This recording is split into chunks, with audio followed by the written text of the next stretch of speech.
Welcome to another hot topic in business technology news you can use. This podcast is powered by Into Communications. Let's join the conversation now. All right, so get this. Today we're diving deep into marketing in 2025. Oh, always a hot topic. Yeah, and we've got some really interesting stuff from this article, Marketing Mistakes to Avoid in 2025. It's not just about pointing fingers, though. They actually give solid advice on how to fix things. That's what I like to hear. Solutions, not just problems. Exactly. So what really caught my eye is how this article digs into how businesses see themselves compared to how they actually come across online. Kind of like, are you walking the walk or just talking the talk? Exactly. They call it your digital DNA. I like that. It's like nowadays your website, your social media, that's your first impression. It is like your virtual handshake. Makes sense. And get this, they kick things off with three almost like self-audit questions. Oh, weigh 'em on me. All right, first one. How would you rate your 2024 marketing effectiveness? Good question. Then, how does your digital DNA compare to your top 3 competitors? Ooh, that's a tough one. And lastly, is your website actually generating sales leads? Getting right to the heart of it. And what's crazy is the article says most businesses only give themselves a 3 out of 10 when rating their own marketing. Oof.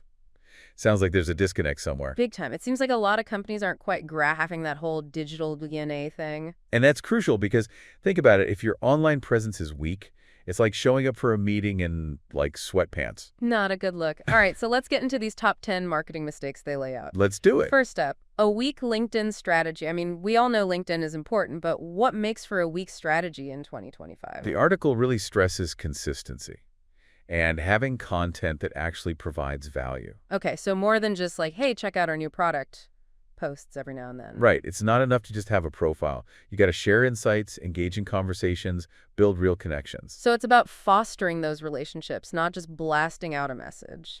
All right, mistake number 2, not having educational webinars. I have to admit, I've been seeing a lot more webinars popping up lately, but why are they so important in 2025? Well, according to this article, for managed service providers, they're the #1 way to get leads. Really? Yeah, and get this, in 2024 alone, those managed webinar services, they saw a 230% growth. Wow, 230%, that's huge. That's not just a trend, it's an explosion. But it makes sense though, right? Webinars offer that deep dive into things people are actually searching for. I guess so. It's not about thinly veiled sales pitches. It's about giving real value, actionable advice, establishing yourself as like the expert. Makes you a trusted authority. Right.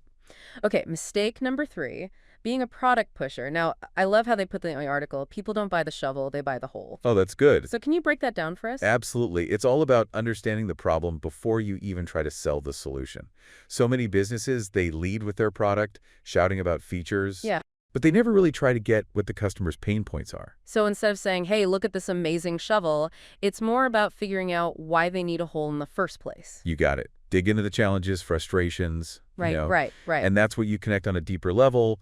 Position your product as the answer to their specific needs. Makes sense. All right, mistake number 4, not looking the part.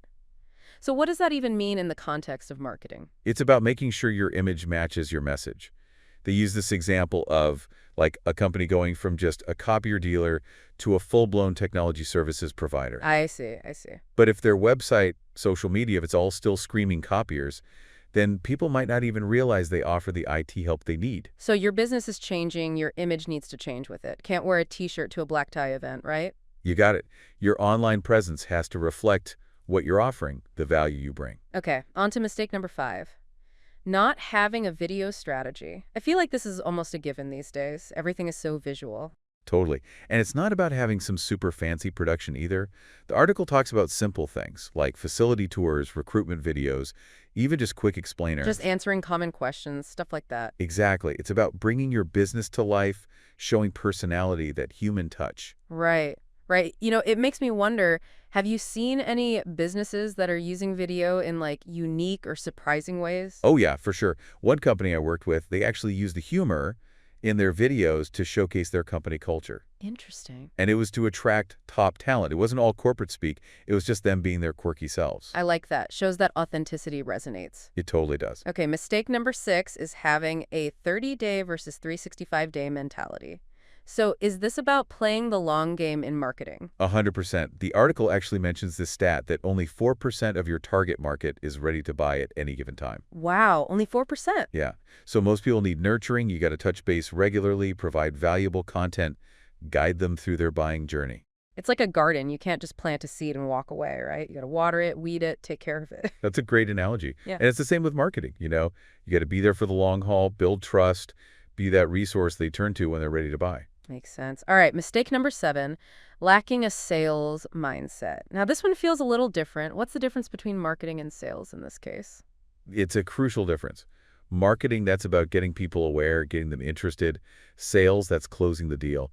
The mistake is seeing those two as separate things. Instead of two parts of the same whole? Right. So how do marketers get that sales mindset without actually becoming salespeople? They got to understand the sales process, the challenges the sales team faces, and how their marketing efforts can actually help close those deals. So it's about being a team player, recognizing that marketing and sales, they're working towards the same goal. Totally.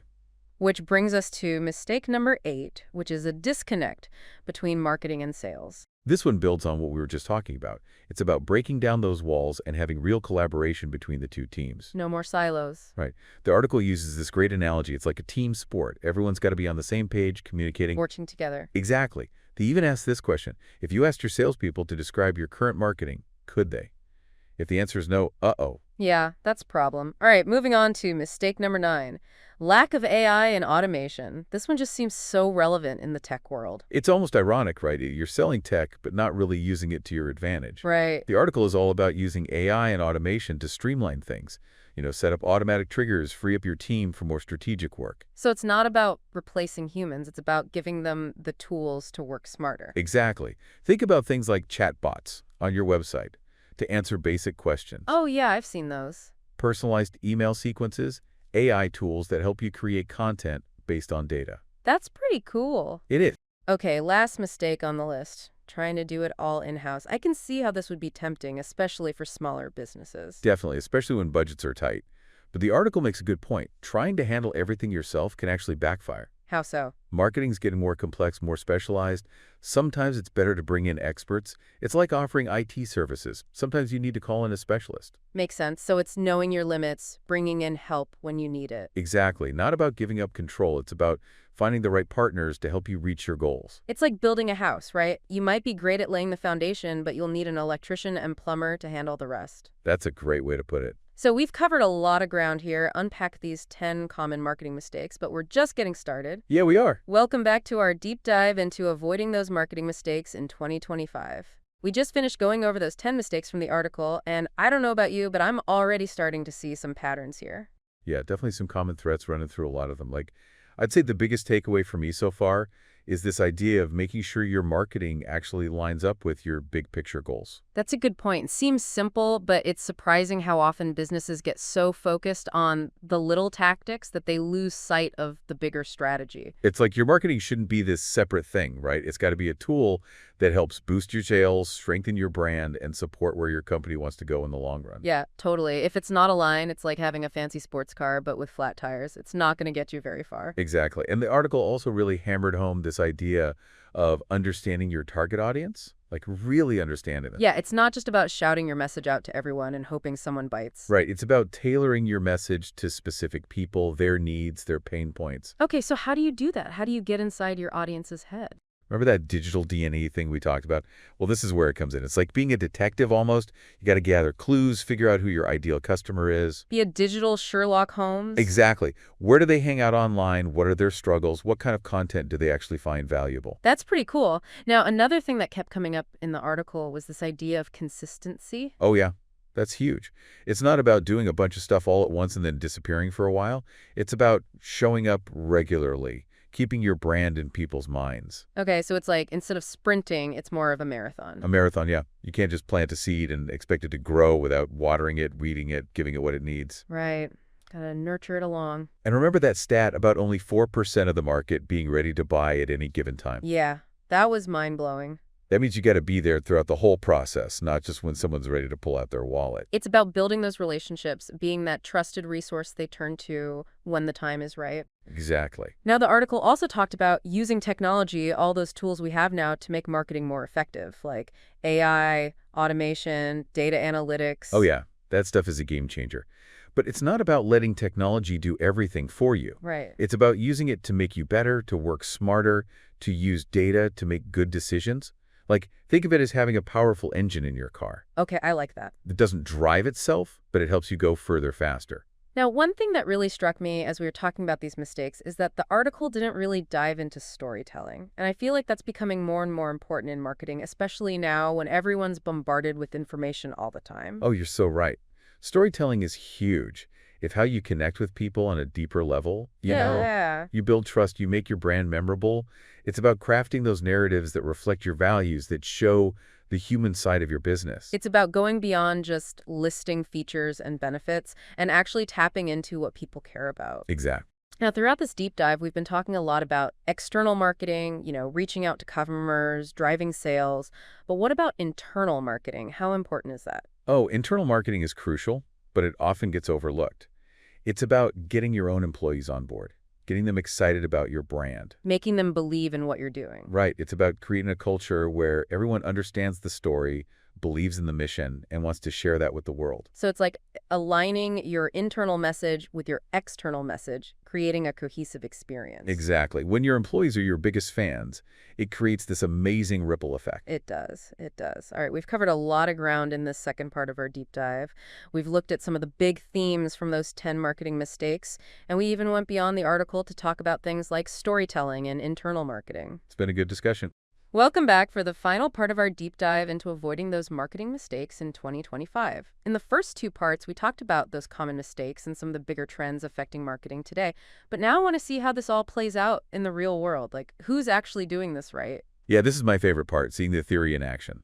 And it's not always about some huge, expensive campaign. Sometimes the most effective strategies are the simplest ones. Keeping it real. Exactly. Like, check this out. I came across this small bakery, family-owned, and they totally transformed their business by using video marketing. A bakery?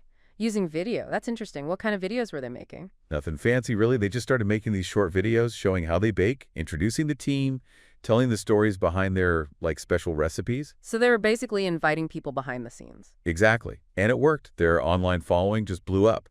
More traffic to their website, more online order, even more people coming to the actual store. Wow, so they're really able to connect with people just by being themselves. It just shows you that you don't need some big budget production to create impactful video content. What about using some of these newer tools, like AI? Any companies you've seen using that effectively? Oh, tons. One tech startup I saw, they were using AI to personalize their marketing messages. Interesting. How were they doing that? They used data analytics to really understand what their audience liked, what they were interested in, and then they tailored everything, their emails, their ads, even their website content, to match those preferences. So it was like a custom experience for each person. Exactly. And guess what? Their conversion rates went way up. Because people were actually getting content that was relevant to them. Right. Makes a huge difference. It does, it does. Now, we've talked a lot about building a strong online presence. Have you seen any companies that are really killing it in that area? There's this sustainable clothing brand that comes to mind. They've built this amazing online community through social media. And they're not just pushing their clothes. What are they doing? They're engaging in real conversations about, environmental issues, ethical fashion, things their audience cares about. So they're walking the walk. Exactly. And they've got this loyal following now, customers who believe in what they stand for. It's purpose-driven marketing, and it's really working for them. That's awesome. Now, throughout this whole deep dive, we've been talking about this link between marketing and sales. Have you seen any companies that are really good at bridging that gap? Oh, yeah, for sure. There's this software company that started using something called a closed-loop reporting system. Okay, what is that? Basically, it tracks the whole customer journey, from the very first contact to the final sale. Oh, I see. So they can see exactly which marketing efforts are bringing in the best leads, the ones that are actually turning into customers. Makes sense. It's all about making sure marketing and sales are on the same page, working together. So as we wrap up this deep dive, I want to leave our listeners with this thought. We've been talking a lot about avoiding mistakes, but marketing is also about trying new things. Oh, definitely. Don't be afraid to experiment, to step outside your comfort zone, to keep learning. Because what worked yesterday might not work tomorrow. Exactly. I remember the best marketing, the stuff that really works, it's the stuff that connects with people, builds trust, and tells a great story. Couldn't have said it better myself.